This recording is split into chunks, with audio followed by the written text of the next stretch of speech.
अस्सलाम वालेकुम, कैसे हैं आप सब। आई होप आप सब बिल्कुल ठीक ठाक होंगे। और आज बहुत दिनों के बाद मैं आपके साथ शेयर कर रही हूँ अपनी ब्रेकफास्ट रूटीन, क्योंकि पाकिस्तान में मेरी रूटीन कुछ ऐसी बन चुकी हुई है कि रात दिन और दिन जो है रात बना हुआ है, इसलिए मैं नाश्ता बहुत टाइम से कर ही नहीं रही थी। और आज बहुत दिनों के बाद मौसम भी बहुत अच्छा था, तो मैंने सोचा कि थोड़ा सा नाश्ता बना ही लेते हैं। और साथ ही मैं आपके साथ आज शेयर करूँगी एक बहुत ही ज़रूरी टॉपिक, लॉन्ग डिस्टेंस रिलेशनशिप के बारे में। और क्योंकि मैं इतने लंबे टाइम के लिए कभी भी अपने हस्बैंड से दूर नहीं हुई, तो अब ये एक लॉन्ग डिस्टेंस रिलेशनशिप ही बन चुका है। और हस्बैंड की वहाँ पे टोटली अपनी रूटीन है, मेरी यहाँ पे कोई रूटीन बन पा नहीं रही है। कुछ समझ नहीं आ रहा, फ्लाइट्स खुल नहीं रही हैं और बिल्कुल नहीं पता लग रहा कि आगे क्या होने वाला है। आप लोगों के साथ बात करते करते ये मेरा ब्रेकफास्ट रेडी हो गया है। और मैंने सिंपल से एक सैंडविच बनाया जिसमें मैंने शामी कबाब डाल दिए थे और ऑमलेट डाल दिया है और थोड़ी सी मायोनीज एंड चीज़, और ये बहुत यमी बना था। अच्छा, तो मैं आपसे बात कर रही थी कि मेरी यहाँ पे बिल्कुल कोई रूटीन नहीं है, हस्बैंड की वहाँ पे अपनी रूटीन है। दोनों की लाइफ्स बिल्कुल ही डिफरेंट तरीके से चल रही हैं, जो ना सोचा था और ना ही ऐसा कभी चाहा था। शादी के बाद से ये पहली दफ़ा है कि मैं इतने लंबे टाइम के लिए उनसे दूर हो गई हूँ। और उनको भी कुछ समझ नहीं आती किस तरह खाना पकाएं, किस तरह अपनी रूटीन सेट करें, और अब थोड़े से फेडअप भी ज़्यादा होते जा रहे हैं। तो आज मैं आपको अपनी रूटीन के साथ साथ अपने हस्बैंड की भी थोड़ी सी रूटीन दिखाऊंगी कि वो रियाद में किस तरह का टाइम स्पेंड कर रहे हैं।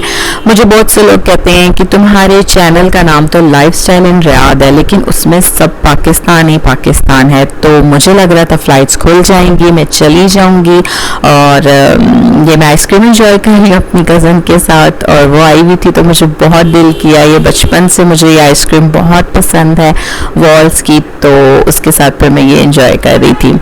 तो अभी पाकिस्तान से मैं आपको ले आई हूँ रियाद, और ये रियाद की है तहलिया स्ट्रीट। और ये स्ट्रीट मुझे बहुत पसंद थी, मैं यहाँ हस्बैंड के साथ अक्सर ही रात के टाइम आती होती थी। काफ़ी रौनक होती है स्ट्रीट पे, काफ़ी मज़ा आता है वॉक करने का, यहाँ पे बैठ के कॉफ़ी पीने का। तो बस मुझे बहुत दिल कर रहा था ये देखने का कि लॉकडाउन के बाद वहाँ की क्या हालात हैं, क्या वो रौनक वापस आई है या नहीं। तो फिर हस्बैंड ने मुझे ये वीडियो भेजी, वो वहाँ पर कॉफ़ी इंजॉय कर रहे हैं लेकिन मेरे बगैर ही। तो बस ऐसे ही कुछ हालात हो गए हैं, हमारा रिलेशन भी कुछ ऐसा सा हो गया है जैसे लॉन्ग डिस्टेंस रिलेशंस होते हैं। और मैं अक्सर सोचती थी कि किस तरीके से लोग इतने दूर रह के भी जो है रिलेशन चलाते हैं और अपनी सारी रूटीन और सारा कुछ। लेकिन बस अब ये टाइम मुझे भी स्पेंड करना पड़ रहा है, पता नहीं कब तक। फ्लाइट्स का तो कोई आसार ही नहीं है।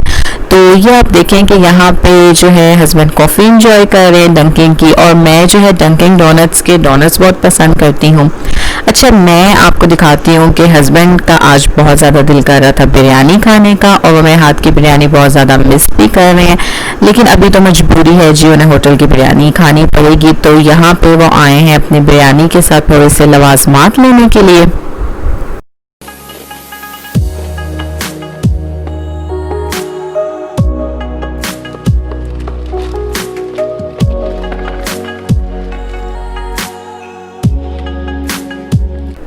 मैंने काफ़ी बार ट्राई किया कि मैं हस्बैंड से कुछ ना कुछ कुकिंग करवा लूँ, उनको भी बहुत दफ़ा बोला कि कोई ना कोई तो चीज़ बनाना सीख लें, लेकिन उन्होंने कभी मेरी बात नहीं मानी। और मजबूरी में देखिए इंसान को कितना कुछ करना पड़ जाता है। तो ये जी उन्होंने बना लिया था अपने लिए मिल्क शेक, और ये है जी राइस एंड ग्रिल की बिरयानी, जो मैंने आपको रेस्टोरेंट अपने वीडियोस में दिखाया भी है। और मैंने ये बिरयानी ट्राई नहीं की हुई क्योंकि मैं घर में बना लेती हूँ, तो मुझे होटल्स की बिरयानी इतनी पसंद नहीं है। लेकिन हस्बैंड अभी इंजॉय करने लगे हैं जी इसकी बिरयानी। हस्बैंड तो खाने लगे हैं बिरयानी, और आप लोग आ जाएं जी पाकिस्तान वापस। और यहाँ पे अब मैं अपने डिनर की कुछ अरेंजमेंट करने लगी।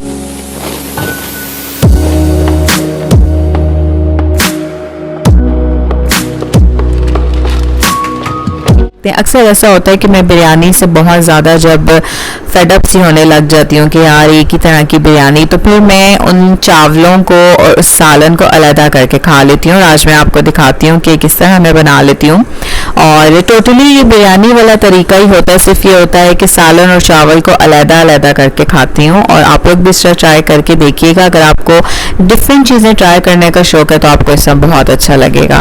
और जहाँ तक बात है लॉन्ग डिस्टेंस की, रिलेशंस की, तो मैं बिल्कुल भी इस चीज़ को पसंद नहीं करती थी शुरू से, क्योंकि मेरे जो फादर थे वो हमेशा से सऊदीया में रहे हैं और हम लोग हमेशा ही उनसे दूर रहे हैं। तो मैं हमेशा से ये सोचती थी कि कभी भी मैं अपनी मैरिड लाइफ ऐसे नहीं गुजारूंगी। लेकिन क्या पता होता है कि आगे चल के आपकी लाइफ में कब और क्या होने वाला है। 6 मंथ्स पाकिस्तान और 6 मंथ रियाद होती थी, तो अभी जो है मुझे पूरे साल के लिए वहीं पे रहना था, लेकिन अब मुझे यहाँ आना पड़ गया। तो कुछ समझ नहीं आ रही कि आगे इन फ्यूचर लाइफ में क्या होने लगा है। जो अल्लाह की मर्ज़ी होगी बस उसी पे सब्र करके बैठे हुए हैं और देखते हैं कि कितना और टाइम यहाँ पे इंतज़ार करना पड़ेगा और कितना और टाइम हस्बैंड को इसी तरह बिल्कुल अकेले रहना पड़ेगा, क्योंकि वहाँ पे मैं अपना पूरा घर सेट कर चुकी हूँ और मेरे को आइडिया नहीं था कि वो बिल्कुल हस्बैंड को अकेले गुजारना पड़ेगा टाइम। तो इसलिए अब उनके लिए काफ़ी ज़्यादा मुश्किल हो रही है। और आज की लेटेस्ट न्यूज़ यही है कि सऊदीया ने कुछ लोगों को अलाउ कर दिया है। अब देखिए इंशाल्लाह आगे कुछ बेहतरी की उम्मीद है।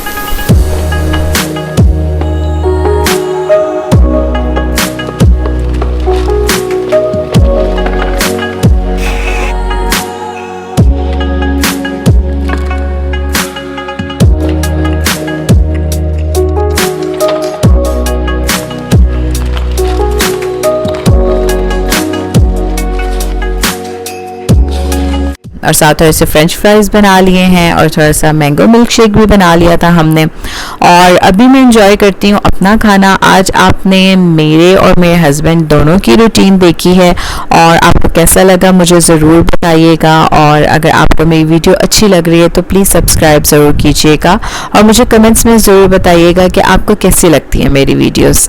और थैंक्स फॉर वॉचिंग। अल्लाह हाफ़िज़।